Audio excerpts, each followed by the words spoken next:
What's up, everyone? This is episode 141 of Decentralized Revolution. It's a podcast from the Libertarian Party, Mises Caucus, and Mises PAC. My name is Nate Thurston.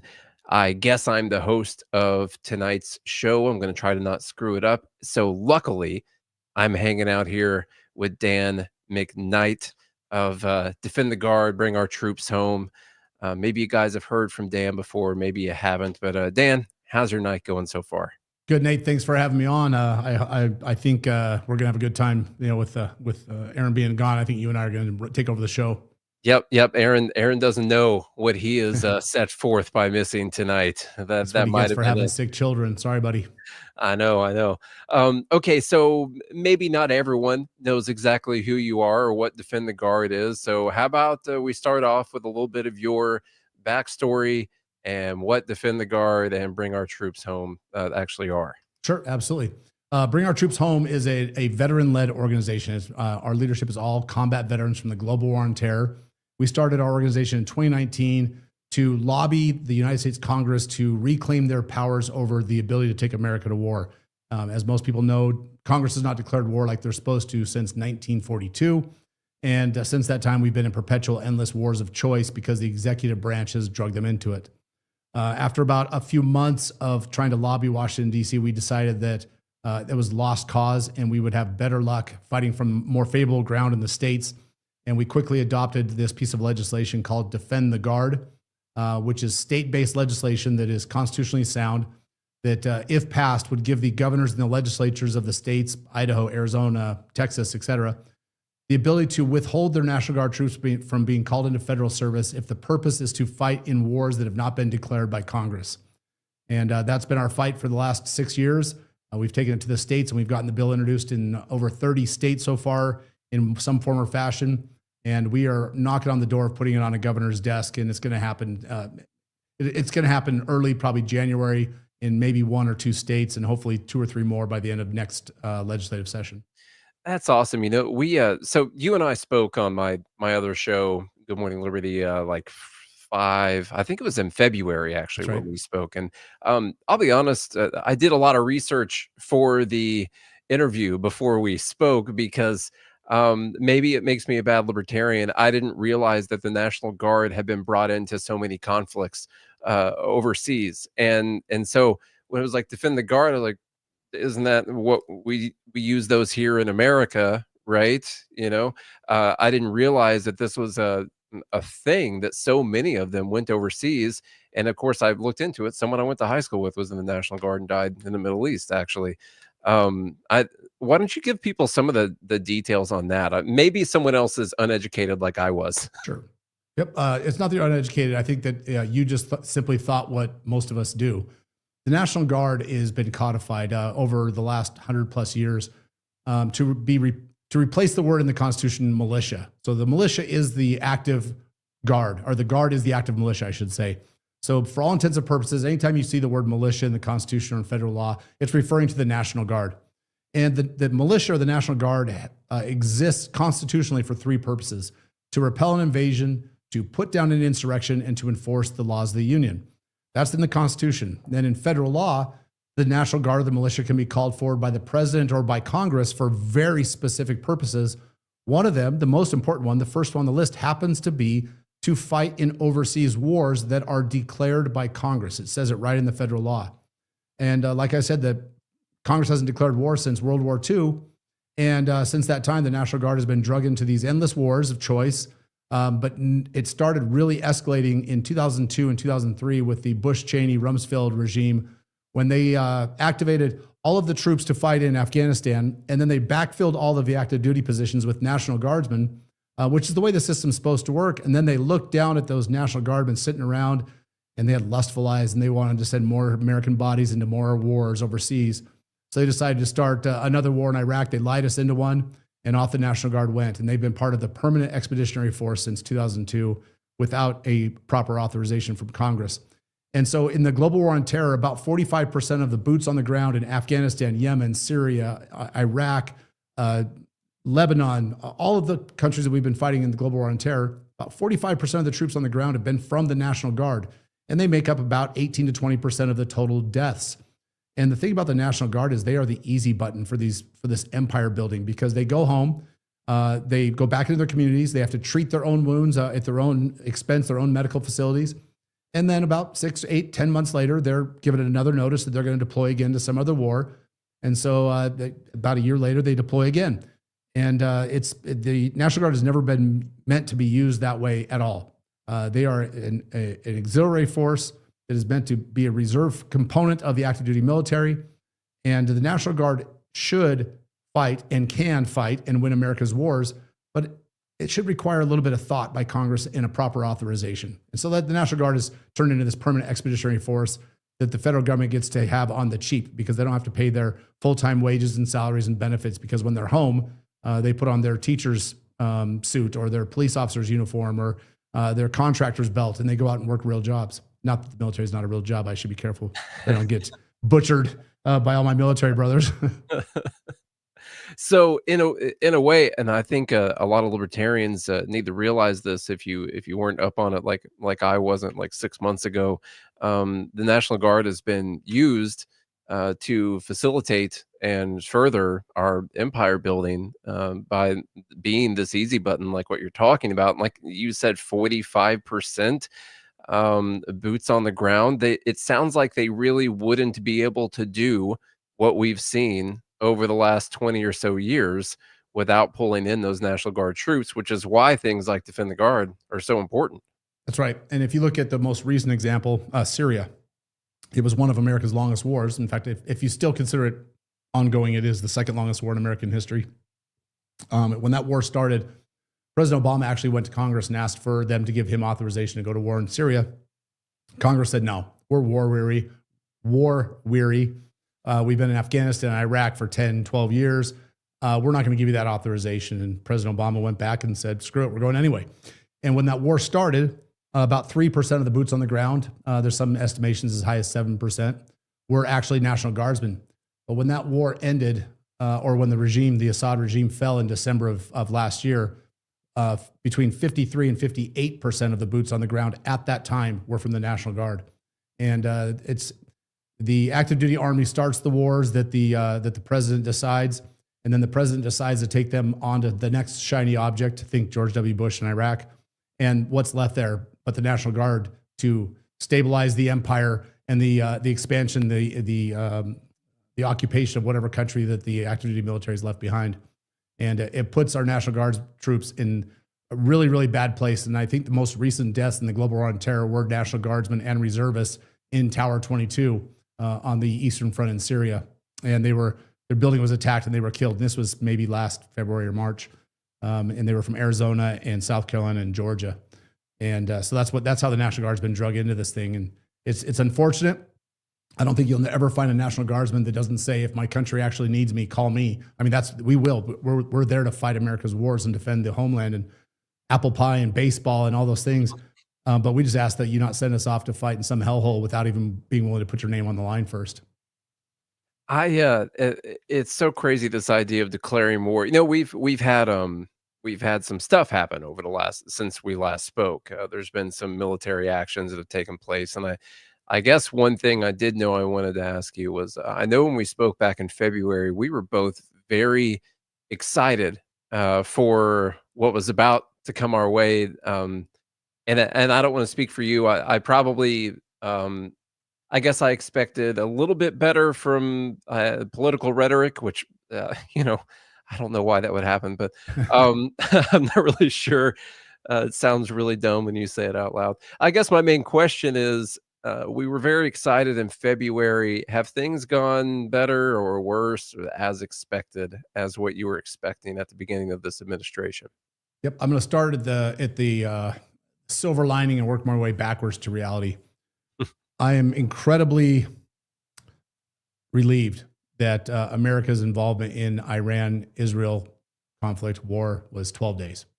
I'm grateful that we didn't lose a single American life. I'm grateful that the Americans backed the troops in support of the mission. And I'm mad as hell that another president did it again, that took unilateral action and made a decision to cast America into a state of war without proper authorization.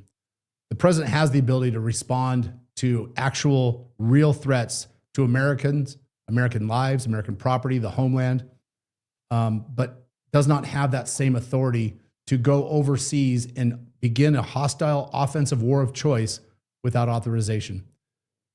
I'm going to applaud the effort. The military performed masterfully. I mean, there's no doubt about it that the military exceeded any possible expectations. But as citizens of the United States, we should be pissed off as hell that, again, another president, actually, I'm going to clean that up a little bit.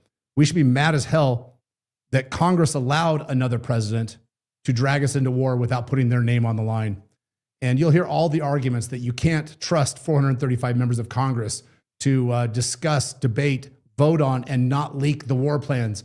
That's not what a declaration of war is. In World War II, when we got bombed, we had a declaration of war in a matter of hours. If the threat is real, if American lives are in imminent danger, Congress can and will act appropriately. I believe that in my heart of hearts. But what we can't do is allow a president, no matter how well he executes the mission, be allowed to drag Americans into war. And the National Guard being used in the Iran-Israel war, it doesn't even add up. The National Guard, a reserve component, was a major force in the air refuel mission, getting the bombers from Missouri to the Middle East. Explain that to me, how a war 6,000 miles away in the dead of night when no one knew it was coming is an imminent threat to Americans. If you can explain that to me and justify it, we might have a conversation. But this violated the Constitution. This violated the War Powers Act. And at the end, I have to be eternally grateful that it lasted 12 days and no Americans were killed. Yeah, so what we hear from the administration, and I spend way too much time online, and I admit that, and I'm trying to work on it. But I spend way too much time on X. Was that this wasn't a war? This was one military strike. Take out their facilities, and trust Trump, and all that. So to the people who say, "Well, this wasn't a war. This was a military strike," what do you have to say back to that? As someone who's been in combat, I'll explain it to those that maybe haven't.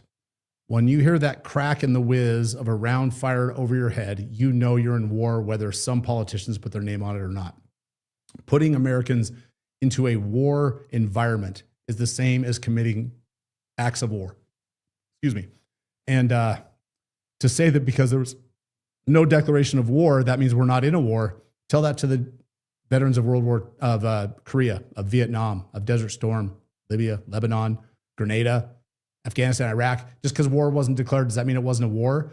They've tried to minimize these definitions and say that these are armed conflicts or skirmishes or targets of opportunity. Whatever name you put on it, it still stinks. And I think that for our nation to survive, we have to restrain the empire. We have to reel them back in. And everybody looks at the 12-hour or the 12-day execution of this war, and we applaud it. We do. But what nobody does is what maybe Dave Smith or Scott Horton has done. And they've looked backwards just more than a day or two and realized that, hey, the conflict that was started there was precipitated by us being in their region, being in their back door, involving ourselves in occupation of their holy lands, of us backing an ally that doesn't do things that are necessarily in Americans' interests. Our involvement around the world has created enemies, and we have to be honest and open about that. I'm not saying that America doesn't have a place of moral high ground in the world. We absolutely do, but we can't force that on the world and not expect some sort of blowback. Yeah, blowback, that's a great segue to what I was going to bring up next. Everyone's wanting to hang up a mission accomplished banner for this one right now. Even the way that we speak about it, it was 12 days, perfectly executed mission.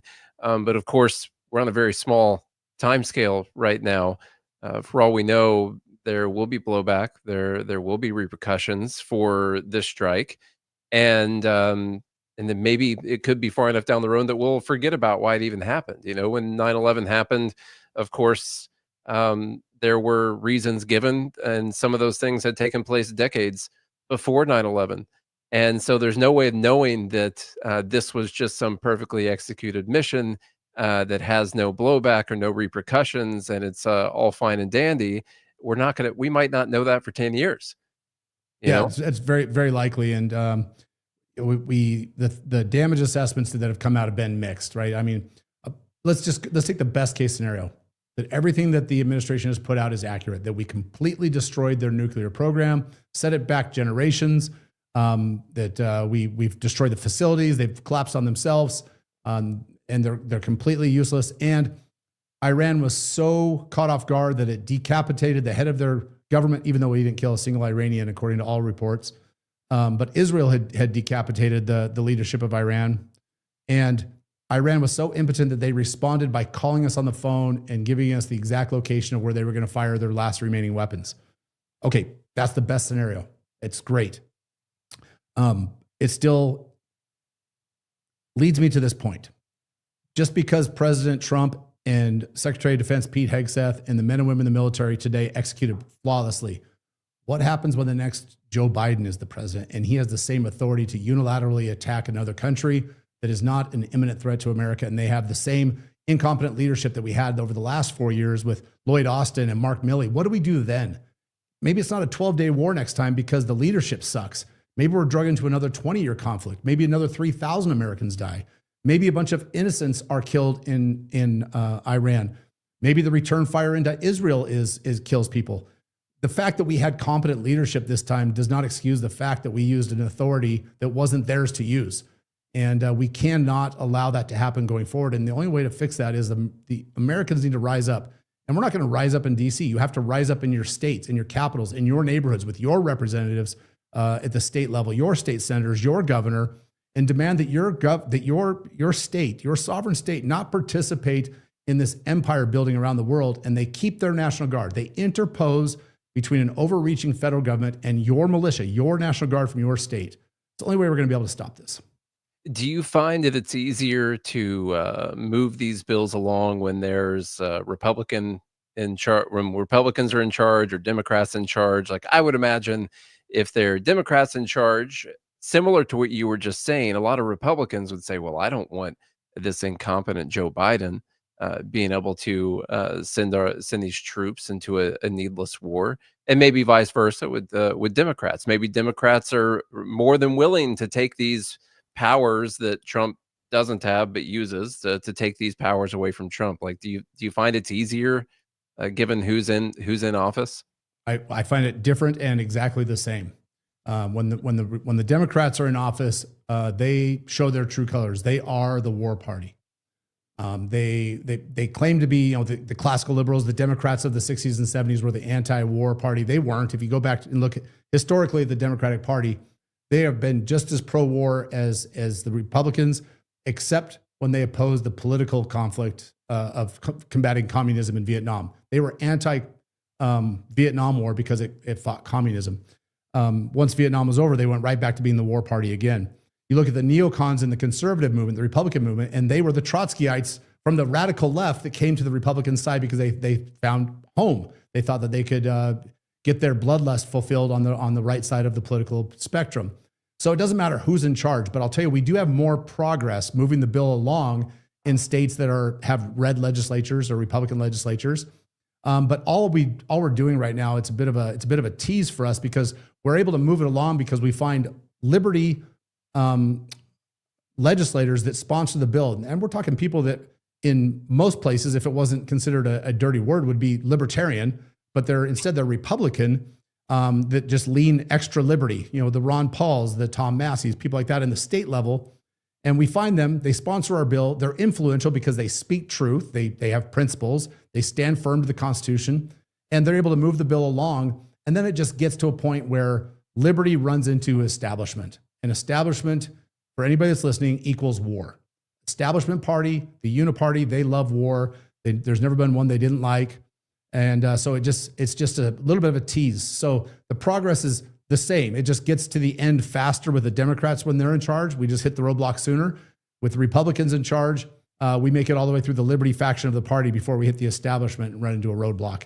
And a perfect example of that is Arizona with a Republican legislature, Republican House, Republican Senate, and a Democratic governor. We've passed the Republican Senate 3 years in a row, 3 years.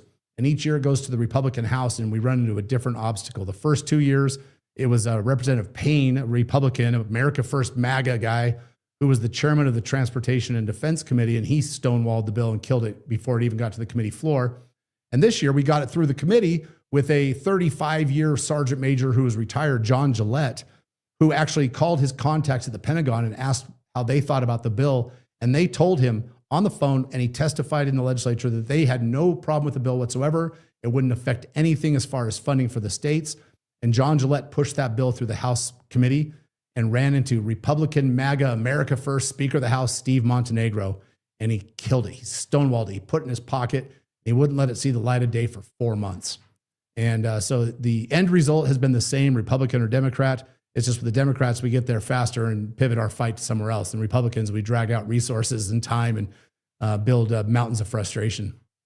I'm surprised to hear that the one gentleman called the Pentagon and that they said that it wouldn't affect their funding because Right. last time we had talked, you had told me about all the fear tactics that people have been using, and they must have called maybe the normal guy they were calling was out of office that day, and they just had someone who didn't know what the talking points were. Well, the old idiom, new boss, same as the old boss, right? Mm. Well, it's been a little bit different because Secretary of Defense Pete Hegseth has endorsed the bill twice, right?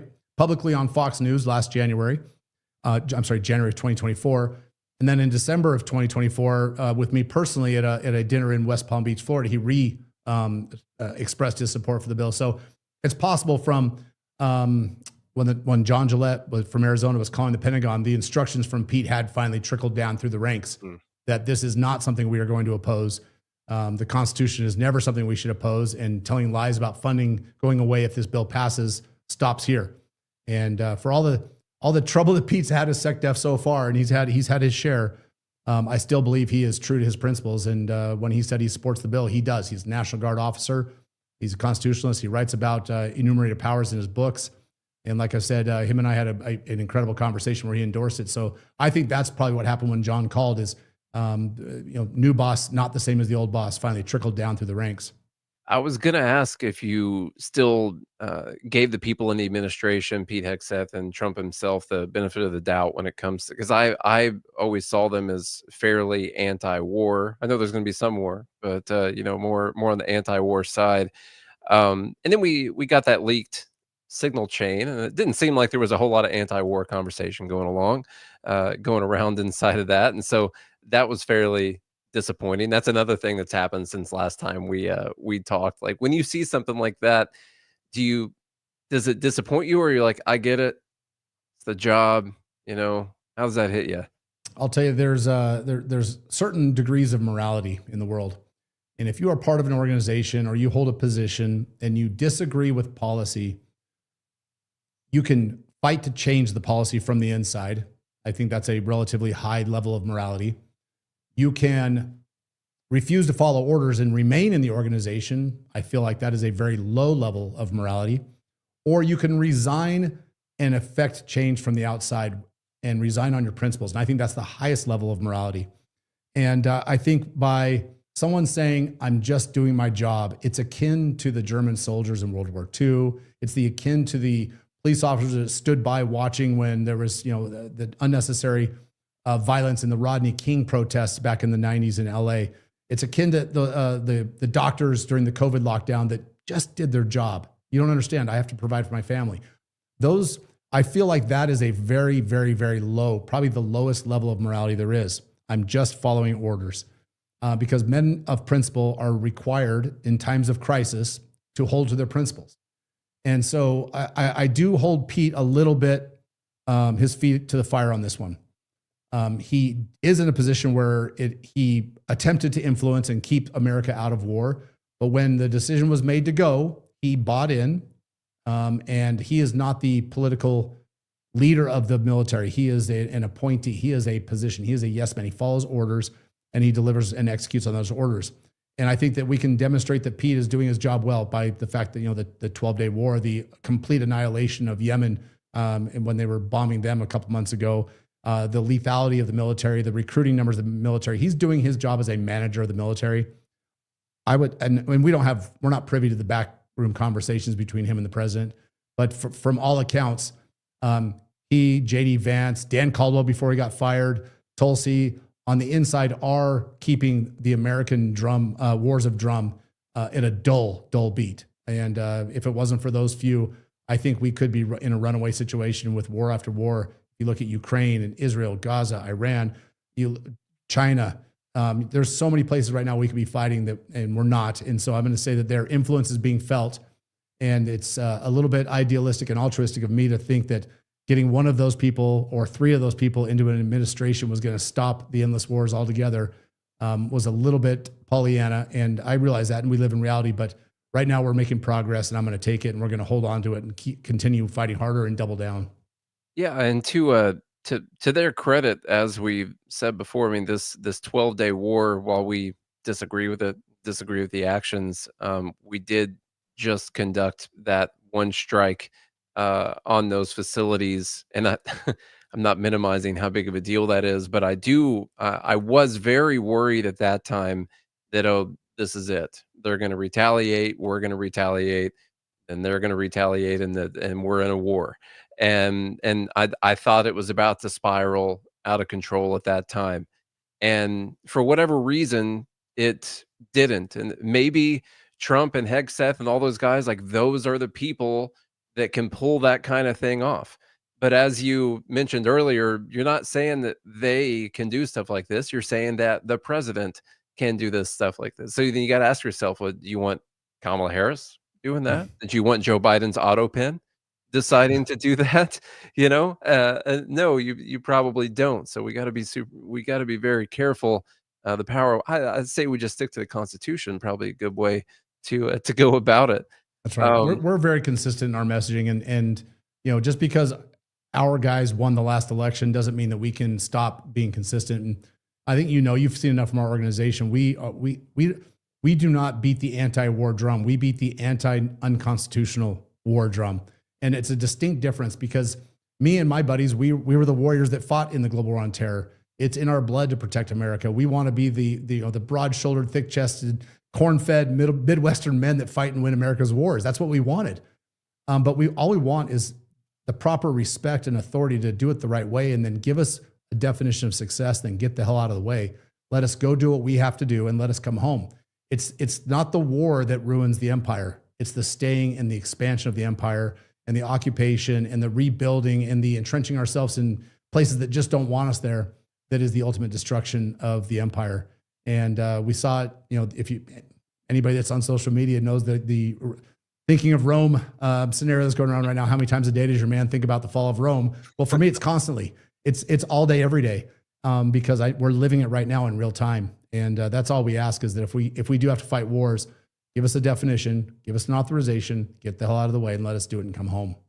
On the bright side, thanks to free speech and so many people being interested in these things, we've had guys like Dave Smith, who's blown up, and was just out there at Turning Point USA and talking about the 20 trillion that we spent building the empire since the fall of the Soviet Union, and sounding very Ron Paul-esque, in my opinion, when he was doing that. And then you guys, you also got a shout out on Tucker Carlson's show by the one and only Scott Horton. That had to feel pretty good, right? So it does. These are Scott is a great champion. In the right direction. How's that feel? Yeah, it feels great. Scott has been. I credit him. He calls himself an asterisk in the story, but he's a main player in the creation of Bring Our Troops Home. He didn't even know it, but his book Fool's Errand had just come out, and I'd just gotten remarried, and I was on my honeymoon, and somebody handed me that book and said, "You should read this." And I read Fool's Errand laying on a beach chair in the Dominican Republic with my beautiful wife asleep in the chair next to me. And I'm reading this book. I'm pissed off. I hate my government at this point in time. I was a dissident. I was unhealthy. I had a long beard. I basically dropped out of society. And I'm reading this book and I'm yelling at it laying on the beach with my beautiful bride laying next to me. And I'm screaming at this book because somebody finally put into words with the footnotes and annotations what was going on in my head. Everything I thought about the war after I came home was destroying me. It was a cancer in my brain. And when Scott wrote that book and I was reading it, I thought, you know what, this is my launching point. This is me re-engaging in society, getting healthy, starting over a new place in my life. And I'm going to start something and I'm going to fight to help bring my brothers home from a war. And I got home from Dominican Republic, and I looked Scott up and called him, and I told him that story. And his response was, "I'm sorry, who's this?" We had no idea who he was. He didn't know who I was, and we've become fast friends since that time. And there is no greater voice of clarity, because he does the work, he does the research, than Scott Horton. And I can't wait to see him here in a couple of weeks at Ron Paul's 90th birthday down in Texas. It's going to be a good time. Every time we reconnect, it's always a good time. I really wish I could go to that. I gotta miss it, and I'm gonna regret that for a long time probably. But you I don't know guys, how many more we're going to have with the good man. yeah, I should be there, but I had to skip out on my family's vacation that we've been planning for a while. I got to check out what day Ron Paul's birthday is before I plan vacations, I think, is is the thing. Yeah. So I was gonna before we wrap up, I was gonna ask, like, what is it that you guys need to try and help get the ball over the goal line, or whatever whatever figure of speech I can try and use here, metaphor I can try and use here. Like, do you need troops on the ground? Well, pun, I guess. Do you need people door knocking, phone There we calling, go. donating? Like, what is it that you guys need to help keep pushing this forward? Yep, I'm gonna continue the sports analogy, and we're in the off season right now, and so we're training, right? We're building, we're in the gym, we're doing all those things. But what we do in the off season, when the state legislatures have all gone into recess until next year, is we build the infrastructure, and we build the army, and we recruit and we recruit and we recruit. And what we do is we're building an army of activists. And so what I would encourage everybody to do, if you want to get involved, go to www.defendtheguard.us/phone bank and just sign up on that form that pops up. And what it'll do, that will send your name, your phone number, and your email address to our great field director, Diego Rivera. And he will train you sometime over the next couple of months. Only takes a few minutes. He'll train you on how to be effective in 5 minutes a week. 5 minutes a week during the legislative session, which is January to April or May. If you can give us 5 minutes a week on your lunch break, in the evening, whenever you're available, to make up 5 phone calls, whatever the fight is in that week. So if we're in Kansas at a hearing this week, and we know we need to flip 5 votes on a committee or 10 votes, we have this army of volunteers that believe in this movement that will spend 5 minutes on their lunch break calling these legislators that are no votes and applying pressure tactfully in the way Diego teaches you to do it. And we flip votes in real time. So that's number one. Recruit to the army. Enlist in the movement. We're switching from sports to military analogies now. Number two, if phone banking terrifies you, and it does for some people, especially these new millennials that are coming up that don't know how to speak on a phone. See, back in the day when I was growing up, phones were used for talking.